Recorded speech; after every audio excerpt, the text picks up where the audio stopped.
Come hope, come peace, come joy, come love. Holiness is within us and among us. May the lights we kindle remind us to seek it, recognize it, encourage it, and honor it. We light the 3 flames of the Advent wreath. May they illuminate the season's invitation to contemplation, magic, and the wonder of a child. In the Victorian era in England, it was a tradition to tell ghost stories at Christmas. Charles Dickens, who was a prolific and famous writer who'd written other Christmas stories, wrote this short novel in 1843, A Christmas Carol.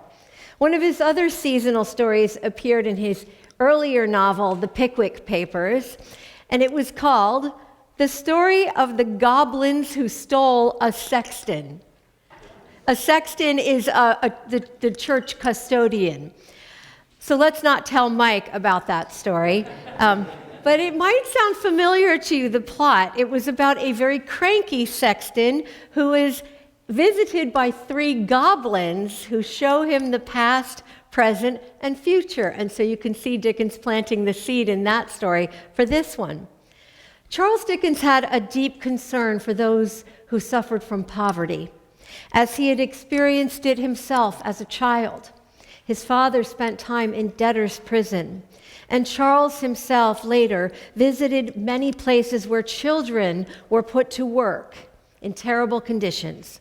This made a big impression on him and inspired his writings like Oliver Twist and A Tale of Two Cities and David Copperfield, which often address themes of society's obligation to the most vulnerable. Although Dickens had been raised in the Church of England, in the Anglican Church, he made a trip to Boston in 1842 and was greatly influenced hearing the preaching of the father of American Unitarianism, William Ellery Channing. And if you've ever been down at the Boston Common, you might have seen the statue of William Ellery Channing that's at the edge of Arlington Street, and the Arlington Street Church is right there on the corner. William Ellery Channing was also Ralph Waldo Emerson's minister. And this influenced Charles Dickens to become a Unitarian.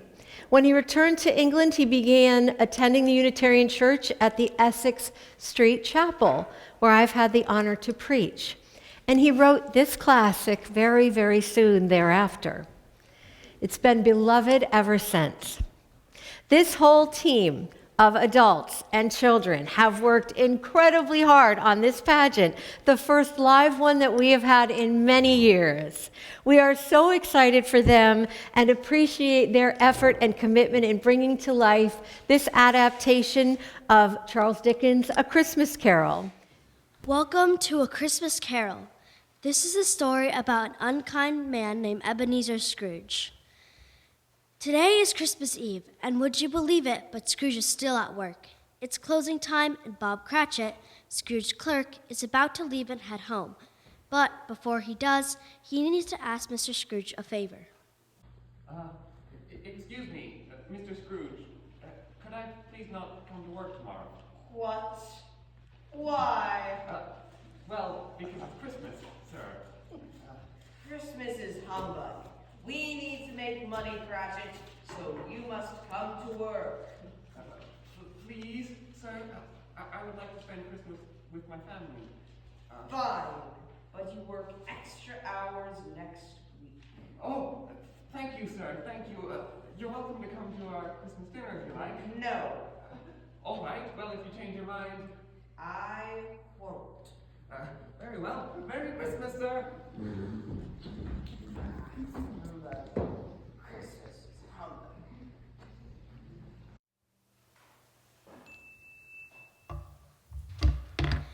Scrooge goes home to an empty house. He eats dinner alone, as he has no family, and then goes to bed.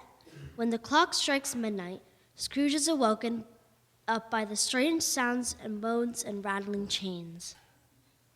Whoa! Whoa! Whoa! Whoa! Who's there? Ask me who no, you look like my grandpa. In life, I was your partner, Jacob Marley. He's dead. 7 years ago this night, Ebenezer Scrooge. What do you want of me? Why did you come here? I came to warn you. Because I was so unkind and greedy in my life, I have to wear these chains and roam the world as a ghost. It's too late for me, my friend, but you still have time. I want to make you a better person, Scrooge, so that you won't have to be like me. You're a bad dream. Go away. Tonight, you will be visited by 3 ghosts. Listen to what they say. Goodbye, Ebenezer. Goodbye. Whoa! Whoa! Whoa!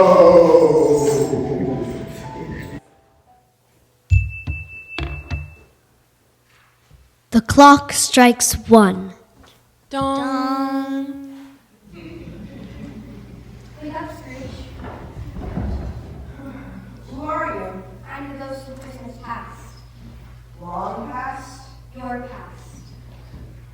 Why are you here? Your welfare. Rise, walk with me. I am mortal still. I cannot pass through air. Take my hand.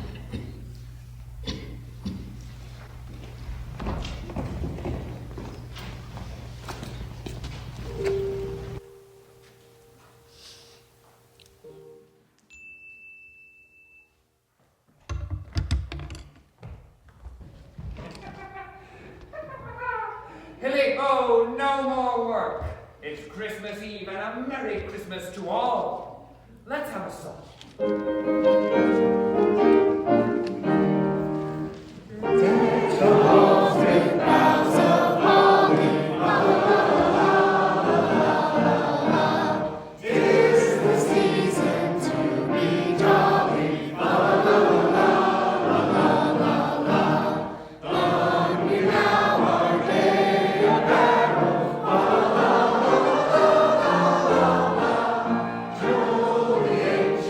Yuletide carol.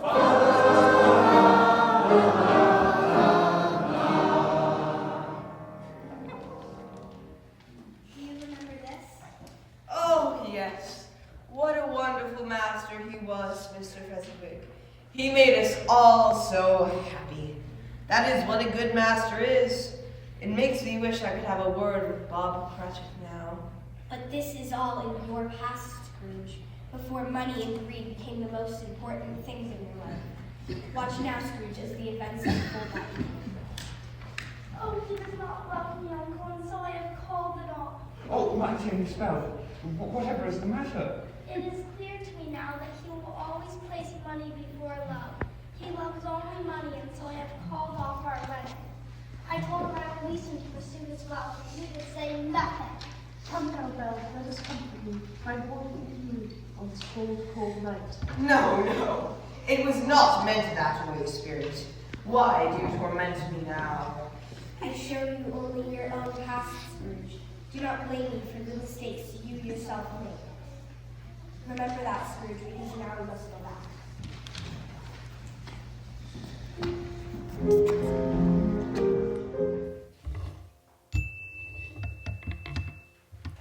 The ghost of Christmas past has left, and an hour later, the ghost of Christmas present visits Scrooge.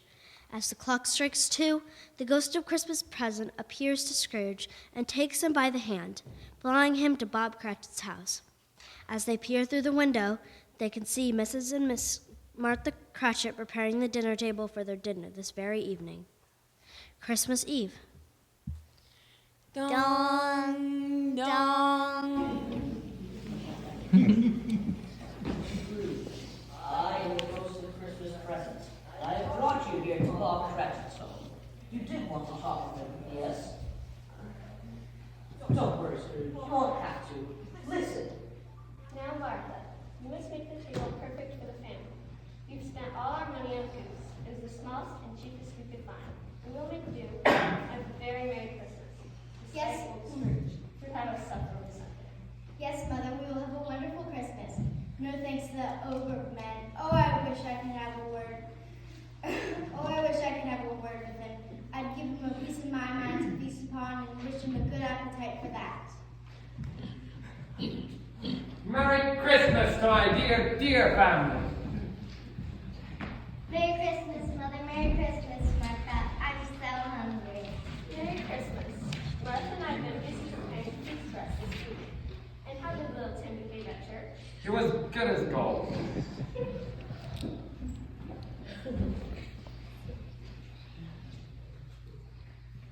Let us say grace. O Lord, though we have very little, we are very, very happy to be gathered here on this holiest of days. Thank you for this wonderful family. Oh, they are a wonderful family. I am so alone. What is wrong with Tiny Tim? He's very ill, but the family has no money for medicine. And let us not forget for Scrooge for giving me the opportunity to work and for paying the alms. To Scrooge, the founder of this feast. Founder of the feast indeed. Now, Martha, you know I agree with you, but it is Christmas, and one drinks to help everyone, even such a stingy, cold, hard, unfeeling man, such as Scrooge. Long life to him, he'll be very merry and happy, I have no doubt. I've seen enough, Spirit. I can take no more. Oh, I'm so sorry. What can I do? You must change your life, Scrooge. Come on, we must go back.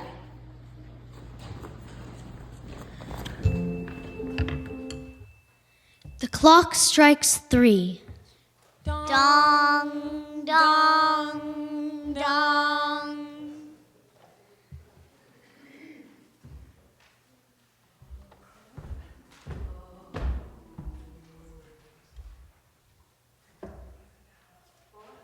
Who are you? What do you want? The ghost of Christmas yet to come takes Scrooge by the hand and flies him to a graveyard. There they stand, looking down at a grave.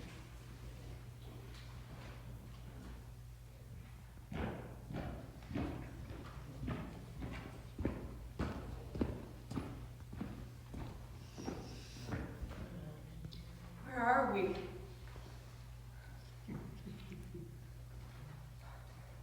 Oh, this is my grave. Am I dead? No, I want to change my life. I want to be a better person. Please give me another chance.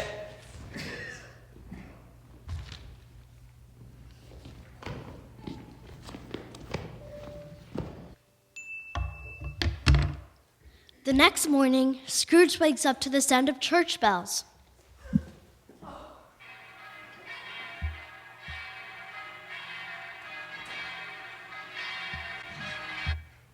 It's Christmas today. It's not too late.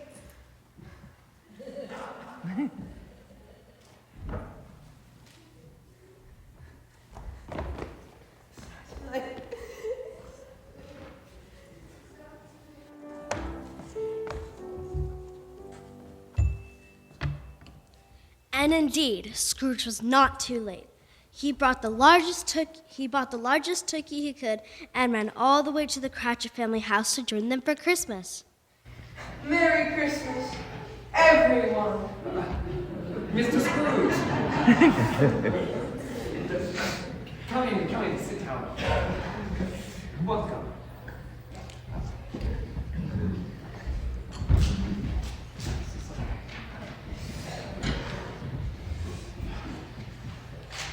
God bless us, everyone. Mr. Scrooge spent the day with the Cratchit family, and as they finished their feast, he rose from his chair and declared he was going to raise the Cratchit family's salary. The Cratchit family was very surprised and grateful. And as time went on, so were many people, for Scrooge really had changed. In fact, it was said from that day on, Scrooge kept the Christmas spirit better than anyone else around.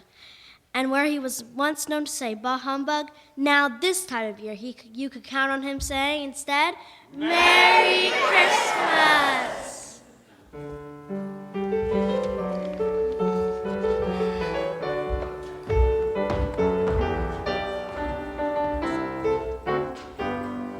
We wish you a Merry Christmas. We wish you a Merry Christmas. We wish you a Merry Christmas and a Happy New Year. Good tidings we bring to you and your king.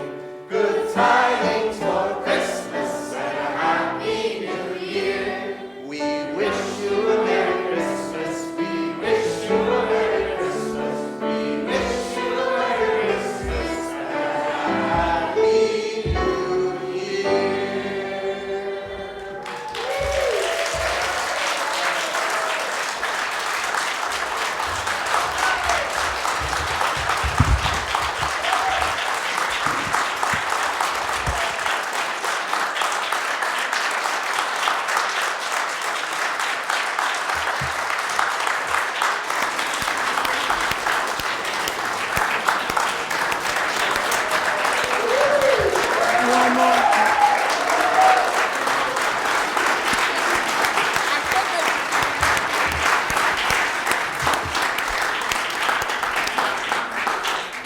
How much do you think that goes for?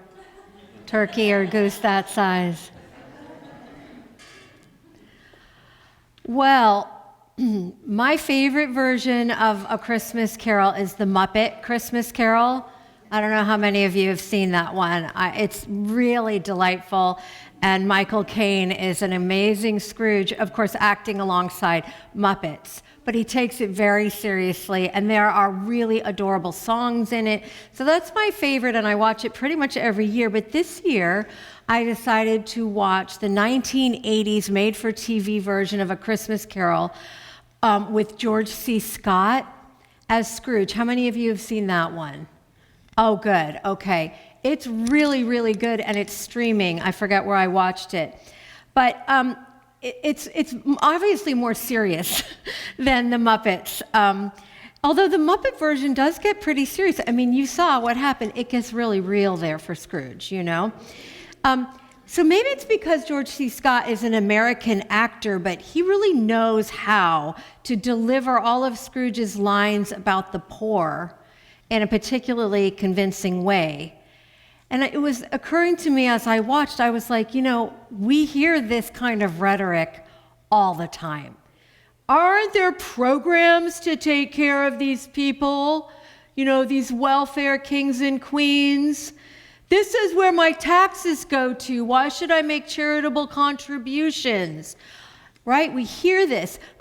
If they're going to die, this is something Scrooge actually says, if they're going to die, they should go ahead and do that and take care of the surplus population.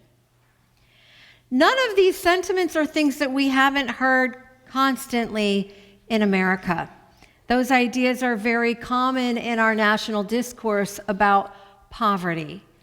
Somehow, despite readily available information about income inequality, wage stagnation, the rapidly rising costs of basics like housing and food, transportation, and, of course, the cutting of many programs and resources. One of the saddest ones I can think of is that there are many children in our schools across America who have what they call lunch debt. Like, we can't give children meals in their schools.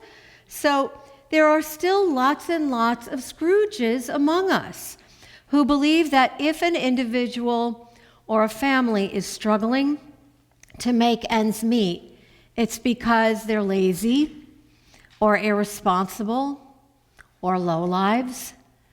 And I think about all of the food pantries that we have here locally. There's a really wonderful one in Salem that we support that actually has a couple of trucks now, and they take some food to support the St. Stephen's Food Pantry in Lynn.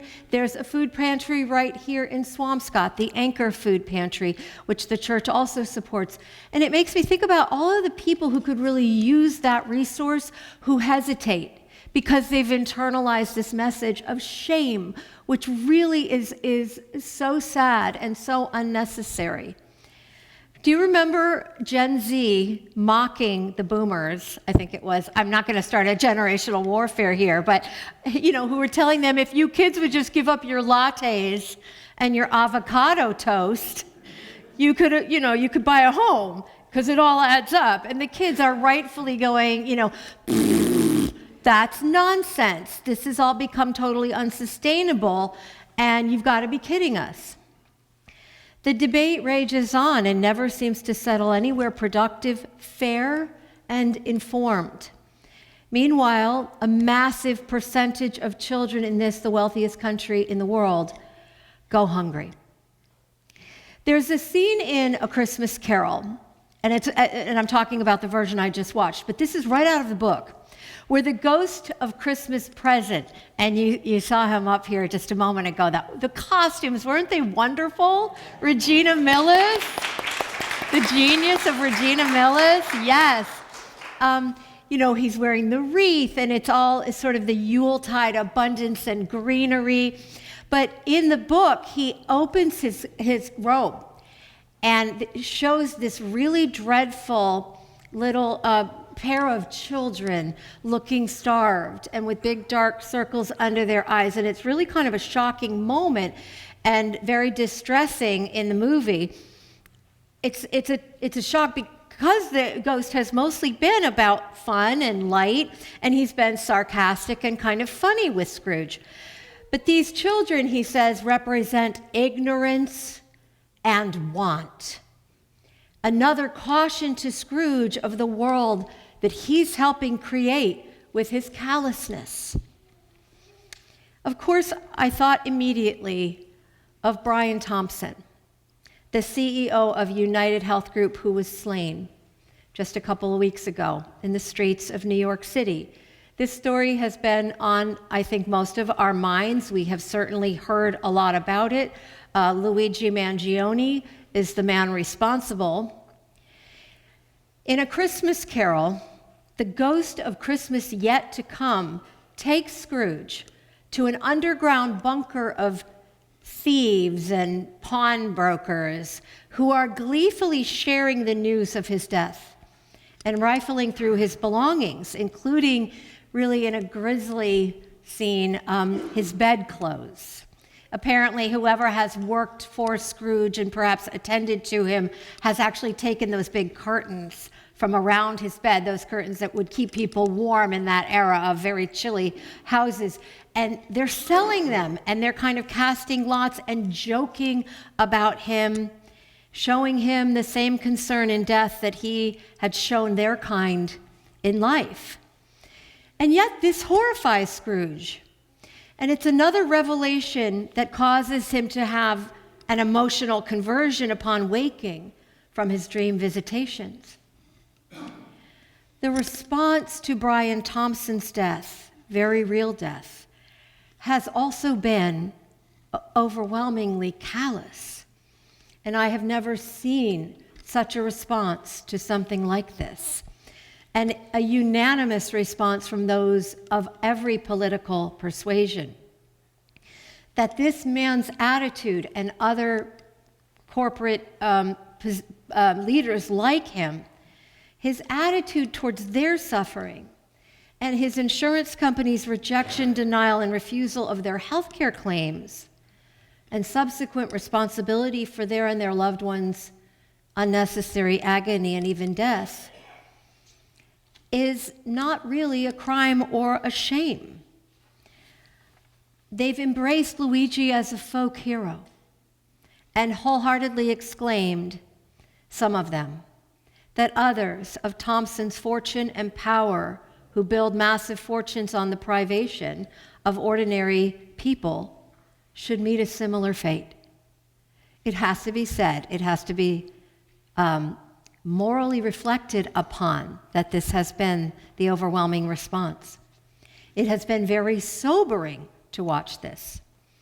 We don't want to live in a world of callousness and apathy with no accountability, nor do we want to live in a world of vigilante justice and violence as a response to that callousness. We can't live in that world, that we can't have that kind of world. So what can we do? Here is what we need to do. We ourselves, all of us and all people of conscience, must be ghosts of Christmas present and Christmas yet to come for each other. And we must speak to environments and to people who are hard-hearted and to systems that are callous and show them this is what your greed creates. This is why your cruel attitudes and your apathy are damaging. This is a world that you may have been shielded from seeing, but you must look at it. You must confront it. And this is the world as it could be if we embrace Tiny Tim, all of the Tiny Tims as our own children. We want, rather than threatening, to encourage transformation, a conversion of the heart, as was possible for Ebenezer Scrooge, who stands, I think, for all time as sort of the ultimate example of somebody who gets it, figures it out, and changes his ways. Wouldn't it be wonderful if that could happen on a large scale? When Charles Dickens was working in England on behalf of, among other organizations that he supported, he worked on behalf of a place called Urania Cottage, which was a home for homeless and fallen women. And I'll let you think about what that means for a moment. The director of the institution, who was a woman, favored very strict treatment of the girls and women who were sheltering there. But Dickens advocated for the cottage to be run more in the spirit of a household than a prison, arguing that rather than be handled with disciplinary zeal, the residents should be, and I'm quoting him here, tempted to virtue by being reminded of and encouraged in their positive attributes and their potential. When we were preparing for and rehearsing this pageant and going over every detail, I said to Reverend Chris that I thought the moment that Scrooge hears the church bells on Christmas morning after his long night of visitations from the spirits needed to be a big one, and that I wanted to play the sound of actual church bells pealing, because they are the sounds of grace, the dramatic moment when Ebenezer Scrooge wakes in relief and delight from the unconscious, unaware nightmare he has of who he has been, and he sees the dawning and beautiful light of who he can be, with all the joy and connection and generosity and love that he has ahead of him. Our faith assures us that these conversions are available to all people everywhere. Let our hearts be open and our spirits be attentive to them. And God bless us, everyone.